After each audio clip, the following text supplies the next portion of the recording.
Muito boa tarde, senhoras e senhores deputados. Vamos então iniciar a nossa reunião da Comissão de Economia, Obras Públicas, Planeamento e Habitação. Como sabem, hoje a ordem do dia é a audição da Direção-Geral do Consumidor, no âmbito da apreciação da especialidade do projeto de lei 454/15 do PSD, que procede à primeira alteração do decreto-lei número 84/2021, 18 de outubro, relativa aos direitos do consumidor na compra e venda de bens, conteúdos e serviços digitais. Para esse efeito, hoje é mais uma audição nesse âmbito, no âmbito dessa especialidade desse projeto de lei do PS, do 454 do PSD. Connosco temos a doutora Carla Barata, que está também em representação como diretora dos Serviços de Assuntos Internacionais. É assim? Penso que não me enganei. A doutora Ana Filipe Claro, diretora dos Serviços de Direito ao Consumo, também está connosco também. Agradeço, em nome da Comissão, a vossa presença cá na Comissão. Como sabem, como devem imaginar, a razão de ser de virem cá é mesmo para nos ajudar, digamos, da Assembleia da República, com os contributos que possam dar para melhorarmos sempre a qualidade legislativa. É isso que se pretende, no essencial. E como já lhes expliquei, mas agora de forma mais pública, digamos assim, terão então 10 minutos iniciais uma intervenção e depois haverá questões colocadas pelos parlamentares e resposta de seguida da parte das senhoras. Então, tem a palavra a doutora Carla Barata, faz favor. Muito obrigada. Muito boa tarde, Sr. Presidente, senhoras e senhores deputados, a todos os presentes. Muito obrigada pela oportunidade dada à Direção-Geral do Consumidor para estar aqui hoje nesta audição.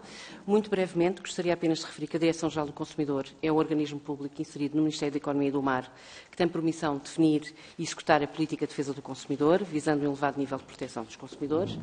Entre as suas atribuições incluem-se a preparação de medidas legislativas, o acompanhamento da negociação de instrumentos europeus de defesa do consumidor, a emissão de pareceres sobre as iniciativas legislativas e a apresentação de propostas, bem como a análise de projetos de propostas legislativos à luz da política de defesa do consumidor.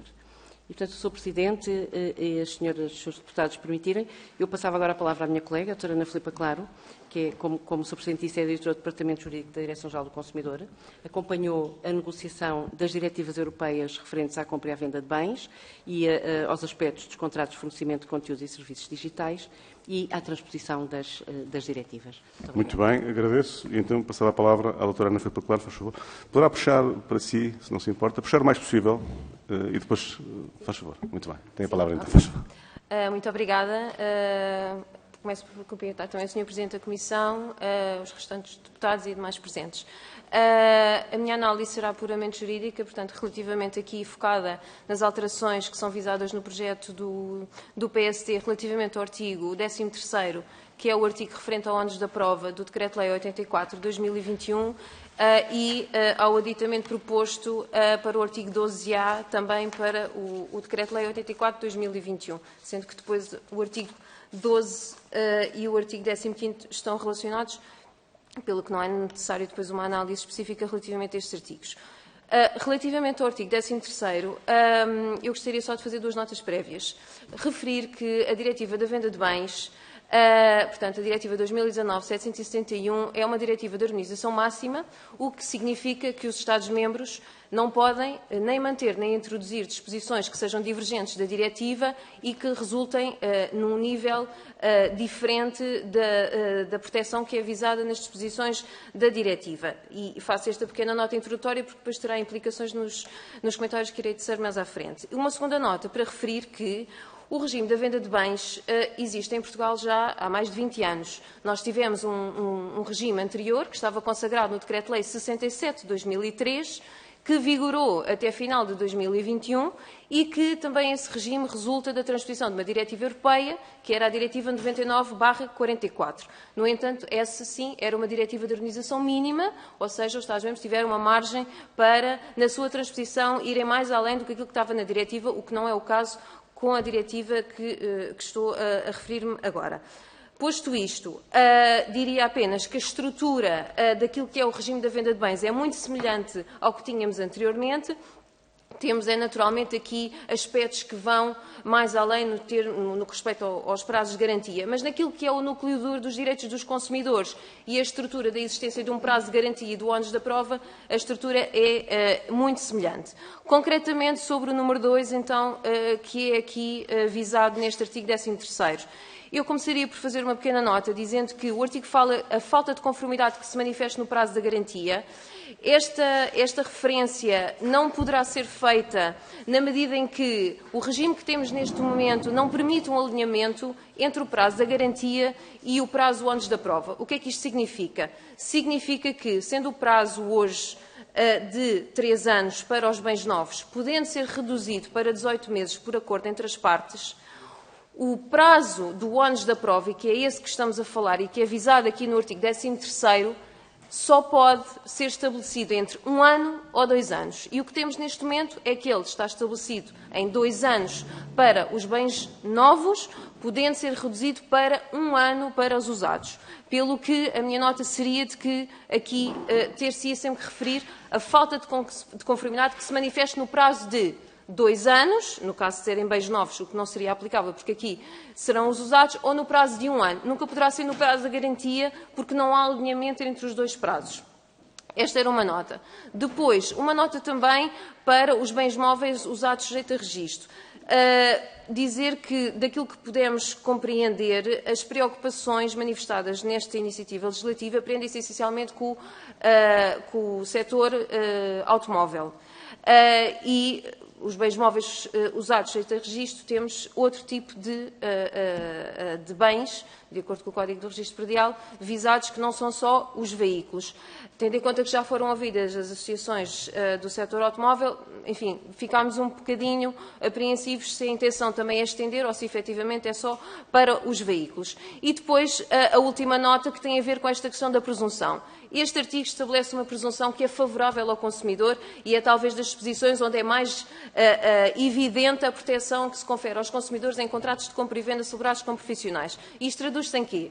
Traduz-se que, durante um determinado prazo, que no nosso ordenamento jurídico para os bens novos é 2 anos e nos usados é para 1 ano, os consumidores não têm de fazer prova de que a falta de conformidade existia à data da entrega do bem, porque é esse o momento relevante para aferir a conformidade. Ou seja, é uma benesse, digamos assim, ao consumidor, em que durante esse prazo ele pode exercer os seus direitos e presume-se que aquele defeito, na verdade, já existia quando ele adquiriu o bem. É para isso que esta presunção existe. E ela admite 2 exceções, que na verdade refletem exatamente o que está na diretiva, que uma vez mais repito é da harmonização máxima, que é quando for incompatível com a natureza dos bens ou quando as características dessa falta de conformidade também não forem compatíveis. Então aqui esta presunção não é válida. O que a iniciativa vem propor é um alargamento deste elenco e incluir aqui as situações em que a conformidade do bem tenha sido atestada pelo profissional no momento da venda através de um programa de certificação. No nosso entendimento, esta extensão não é possível de acordo com a diretiva.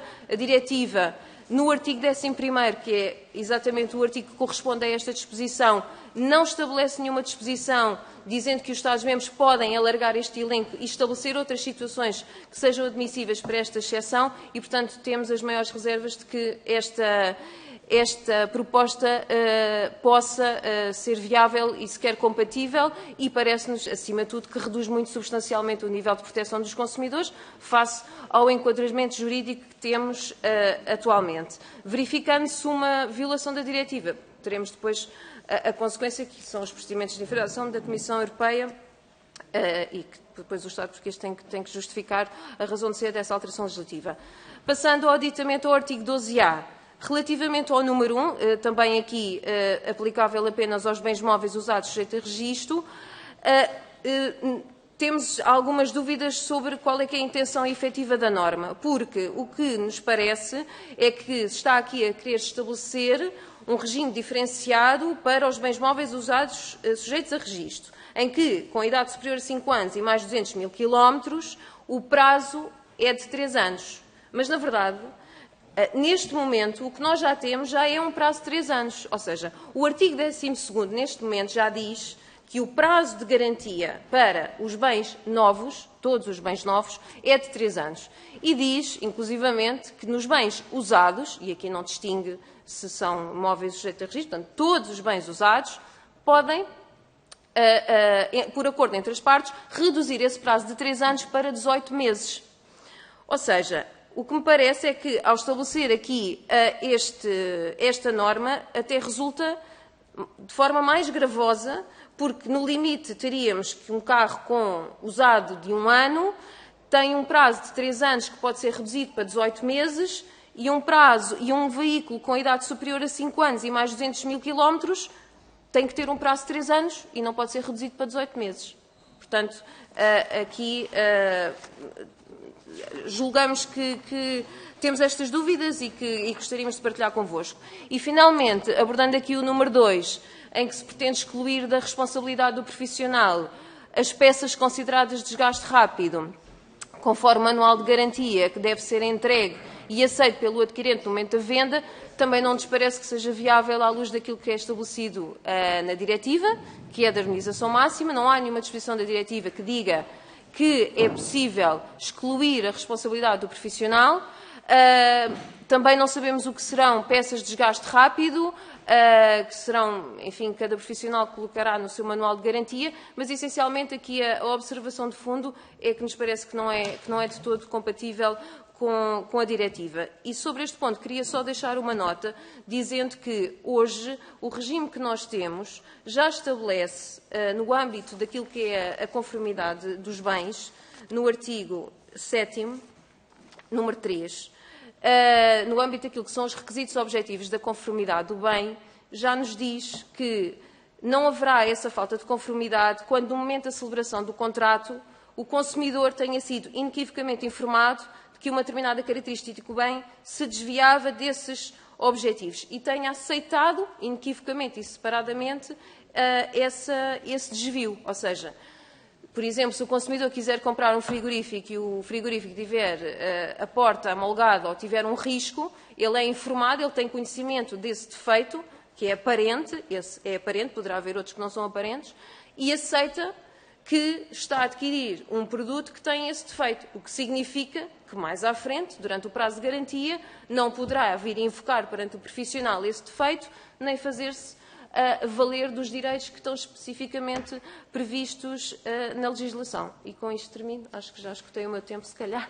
Muito obrigada e estou disponível para... Muito obrigado, Sra. Ana Filipe Popular, Dra. Cláudia Barata.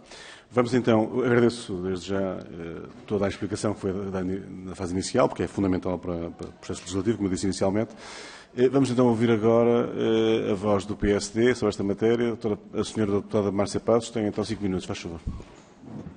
Muito obrigada, Sr. Presidente. Boa tarde, senhoras e senhores deputados. Boa tarde, doutora Carla Barata, doutora Ana Filipe Claro. Muito obrigada por estarem aqui, por terem respondido positivamente ao repto que vos foi lançado, porque o vosso contributo é imprescindível para melhorar este projeto de lei, que é da nossa iniciativa e que estamos conscientes que precisa de ser melhorado. E, portanto, nós estamos a preparar um texto de alteração ao mesmo, fruto exatamente dos contributos que nos têm chegado, no sentido de tornar esta alteração uma alteração mais equilibrada.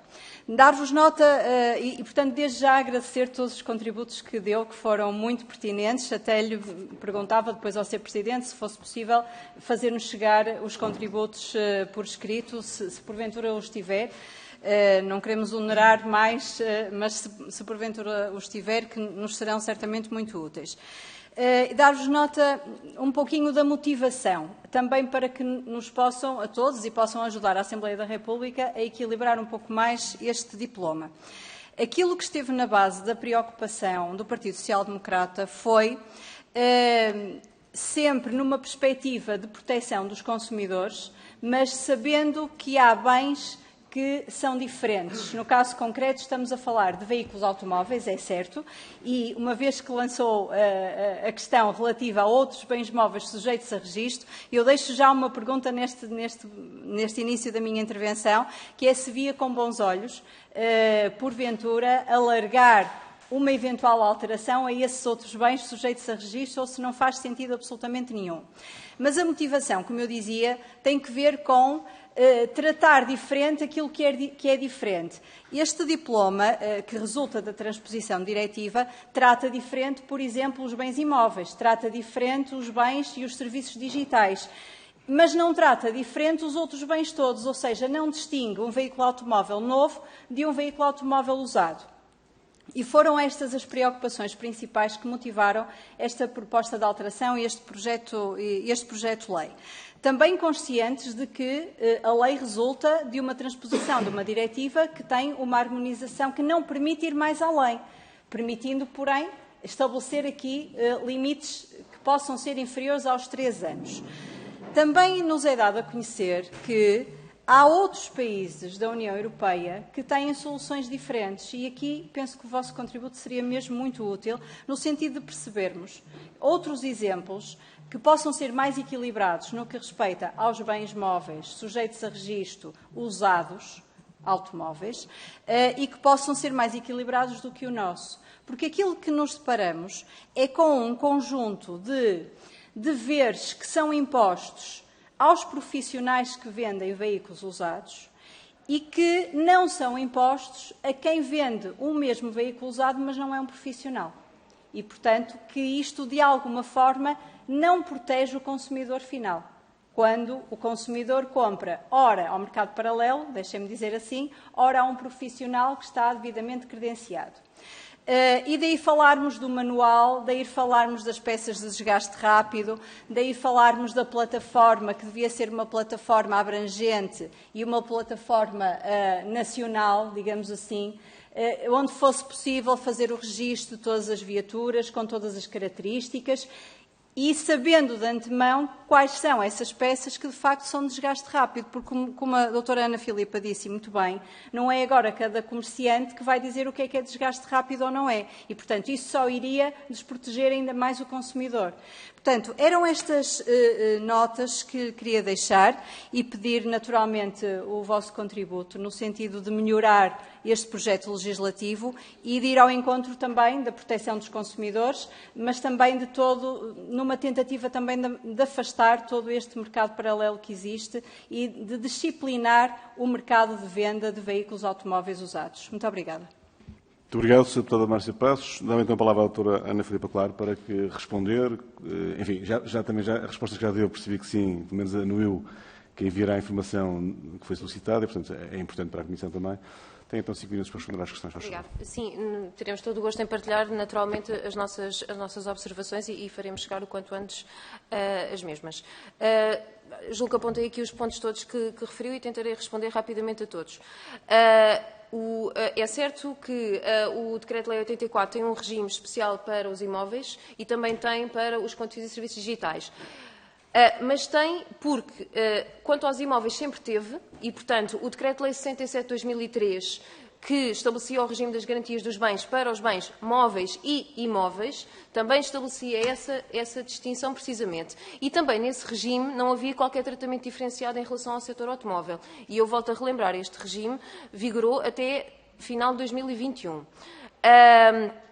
Relativamente aos bens imóveis, a opção, portanto, legislativa foi incorporar neste diploma exatamente o regime que existia no Decreto-Lei 67, ou seja, não foi feita com exceção de um aspecto em particular, mas naquilo que é a sua estrutura essencial de direitos e de prazos de garantia, o regime que temos hoje da venda de imóveis e dos direitos dos consumidores é igual ao que tínhamos no Decreto-Lei 67. E, portanto, não foi tanto querer distinguir bens, foi manter um regime que já existia e transpô-lo para este diploma. E relativamente aos conteúdos e serviços digitais, o facto de existir um regime diferente não foi porque entendemos que devesse existir um regime diferente, dada a natureza, e aqui não podemos falar em bens, porque estamos a falar em conteúdos digitais, portanto não são tangíveis sequer, foi porque também resultou da transposição da diretiva, porque estas duas diretivas foram apresentadas num pacote legislativo pela Comissão Europeia,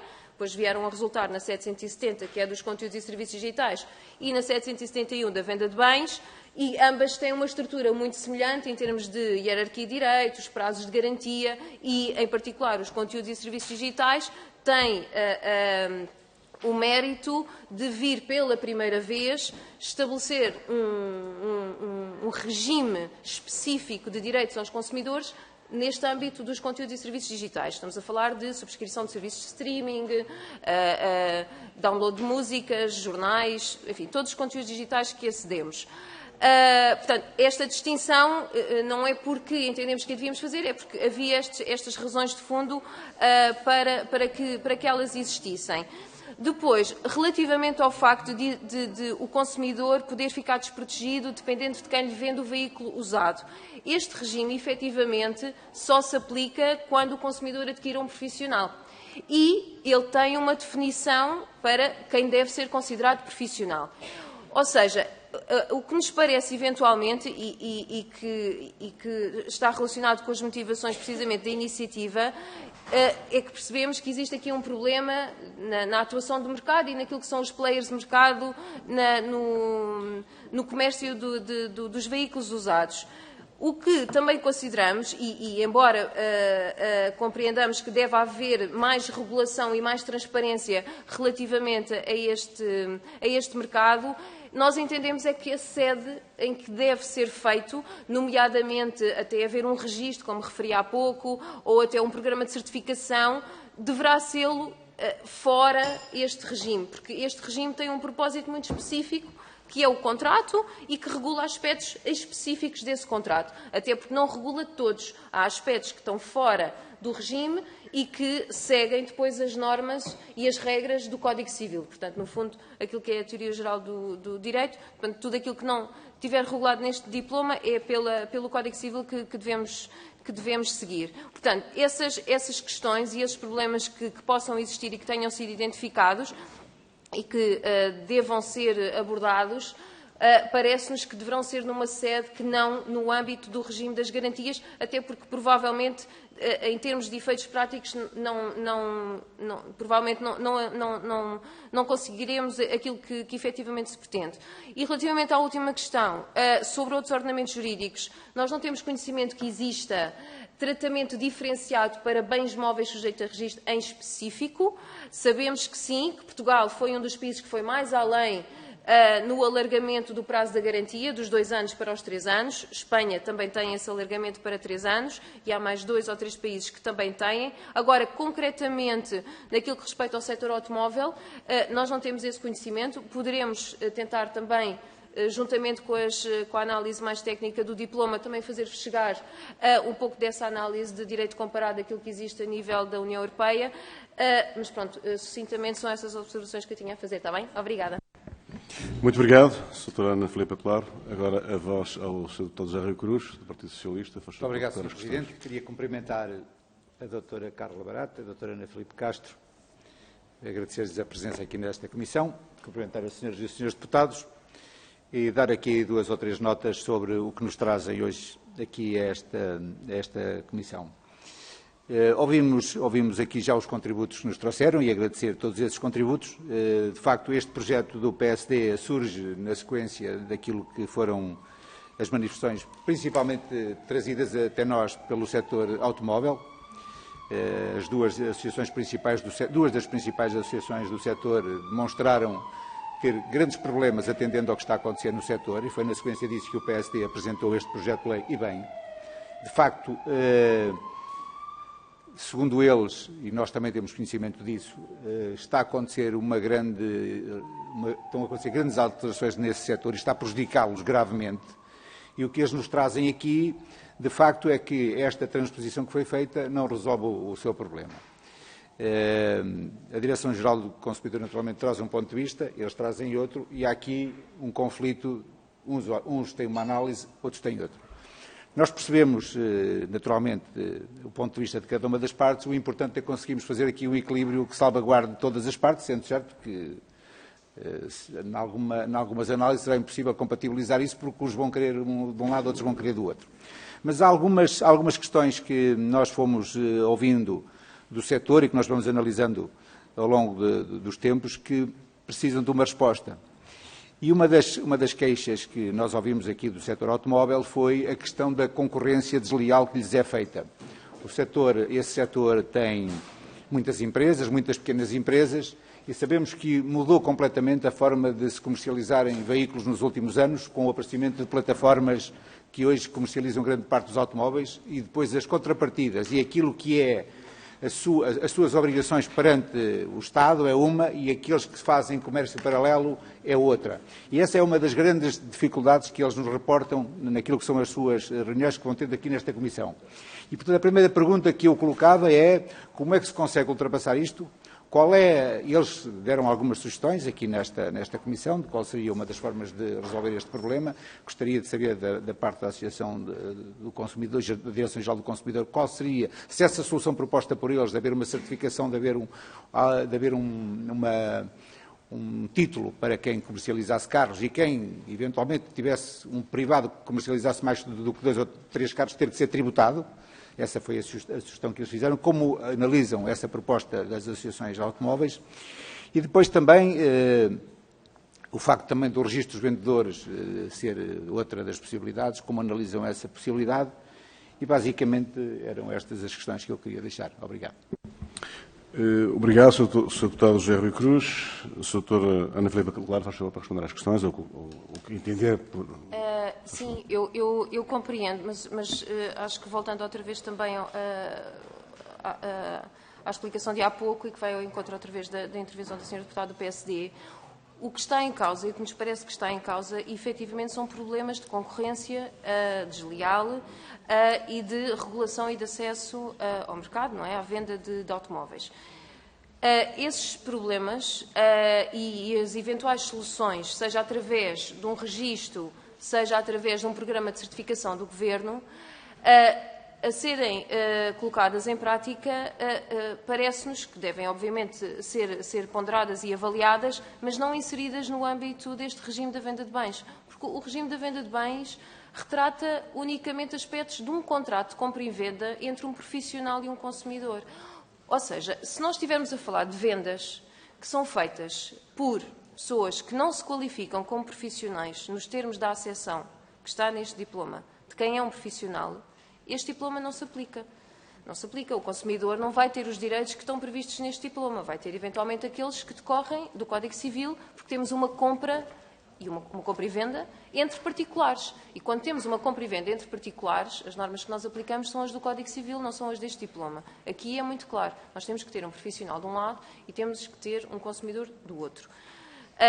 Portanto, se efetivamente são identificados problemas na regulação do mercado e problemas de concorrência, devem sim ser devidamente acautelados, mas não no âmbito deste diploma. E é só. Doutora, muito obrigado. A palavra agora ao Sr. Deputado Filipe Melo, do Partido Chega, faz favor, 5 minutos. Muito obrigado, Sr. Presidente. Cumprimento os Srs. Deputados e um cumprimento especial à doutora Carla Barata e à doutora Ana Filipa Claro. Muito obrigado pela vossa presença e pela apresentação. Doutora, eu acho que este tema já foi amplamente debatido,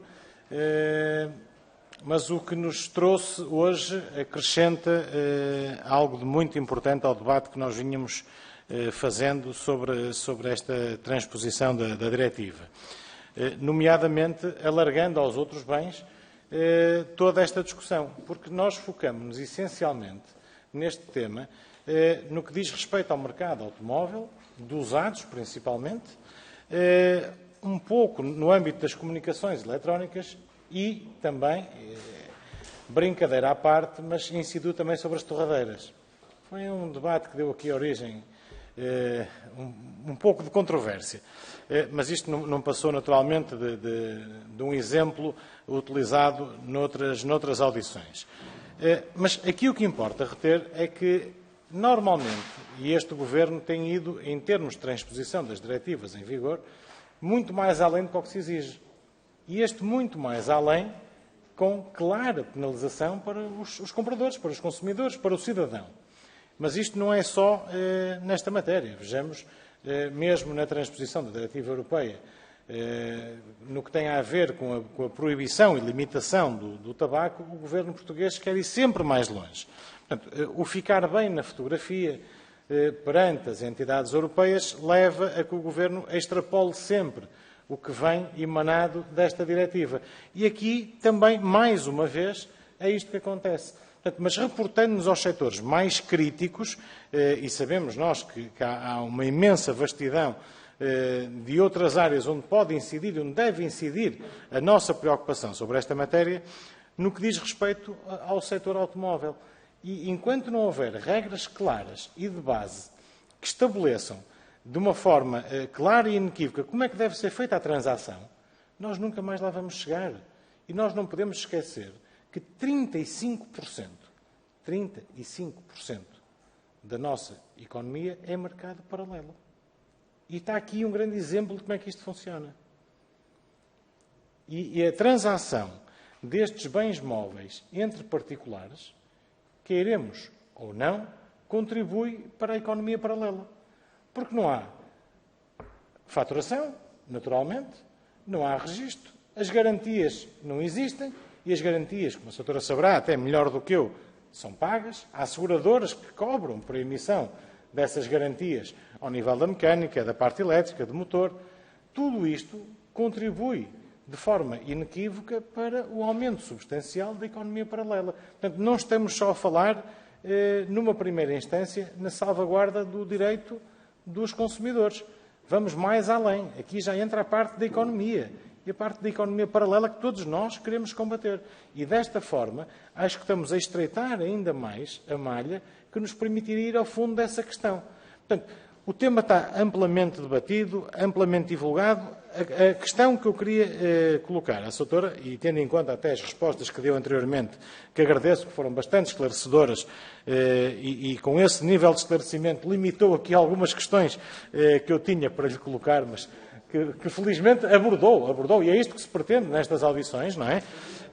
A questão que eu gostava de lhe colocar é se a doutora, de uma forma clara e concisa, nos pode dizer que, mais uma vez, na transposição de uma diretiva, este Governo quer sempre ir mais além e vai acabar por prejudicar o que já está a ser feito noutras matérias, prejudicar o que aqui estamos a debater. Muito obrigado. Muito obrigado, Sr. Deputado Filipe Melo. Doutora Ana Filipa Claro, para responder às questões, que já percebemos que é muito clara, portanto, até o próprio nome indica, e portanto, torna-se muito mais fácil. Faz favor, tenha a palavra. Obrigada. Bom, eu acho que não me compete a mim julgar ou tecer comentários relativamente àquilo que foram as opções políticas do Governo à data, relativamente à transposição desta ou de quaisquer outras diretivas de direitos dos consumidores. Posso, no entanto, dizer que é verdade, quando diz que o Governo foi mais além na transposição desta diretiva, mas também é verdade que o foi na diretiva anterior. E que também é verdade que o foi em várias diretivas de consumidores. E isto para dizer o quê? Dizer que Portugal, que não é o Estado português, portanto, Portugal, de uma maneira consistente e continuada, tem vindo, ao longo dos últimos 20 anos, em tudo aquilo que são instrumentos europeus respeitantes ao nível de proteção dos consumidores, ou seja, que venham estabelecer direitos para os consumidores e, efetivamente, no seio da União Europeia, Portugal é um dos países que tem um nível mais elevado de proteção dos consumidores. Portanto, efetivamente, o que se pretende, e aqui a Direção-Geral do Consumidor, naturalmente, atenta à sua missão e às suas atribuições, quando acompanha a nível europeu a negociação dessas diretivas, é assegurar que o nível existente não seja diminuído e que não haja um retrocesso no quadro jurídico dos direitos dos consumidores. E, portanto, o que tem sido feito, e de uma forma consistente, harmonizada e coerente, acima de tudo, é manter essa posição e essa forma de estar de Portugal ao nível daquilo que é a política de defesa dos consumidores a nível europeu. Portanto, não me parece que a diretiva resulte em prejuízo dos consumidores, muito pelo contrário. Portanto, estamos precisamente a ir além, portanto, estamos a estabelecer mais proteção para os consumidores e, por outro lado, relativamente aos problemas que identifica da economia paralela, eu compreendo e admito até que sim, que possam existir, mas, uma vez mais, eles têm que ser abordados e trabalhados numa outra sede que não esta, até porque, se verificando que é um contrato entre privados, De todo o modo, este regime estaria excluído à partida, porque não temos um profissional e um consumidor, o que exclui logo à partida, nos termos daquilo que é o seu âmbito de aplicação, o diploma. Obrigada. Muito obrigado, doutora Ana Filipa Claro.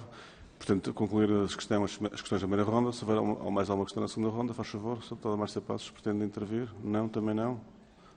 Parece que foi muito clara e, portanto, foram muito claras nas questões que foram colocadas, nas respostas que foram dadas e, portanto, o que é fundamental, parece-me a mim, que resulta desta audição, agradecemos desde já, em nome da Comissão, a vossa presença, mas também a informação que depois possa se fazer chegar à Comissão é que é essencial. Eu penso também que os Srs. Deputados também basearam muito essa, ou melhor, perceberam que havia essa vontade e essa disponibilidade para enviar a informação e será muito importante para tão rápido quanto possível. Não sei se... Perguntava só o prazo, se podemos fazer chegar até ao final da próxima semana, isto porque para dar algum tempo para fazer um eventual levantamento da questão dos outros países, que se for só esta semana é capaz de ficar muito apertado. É ótimo, o importante é que venha uma boa informação e também temos o Orçamento de Estado agora, digamos, à bica e, portanto, não teremos tempo sequer para...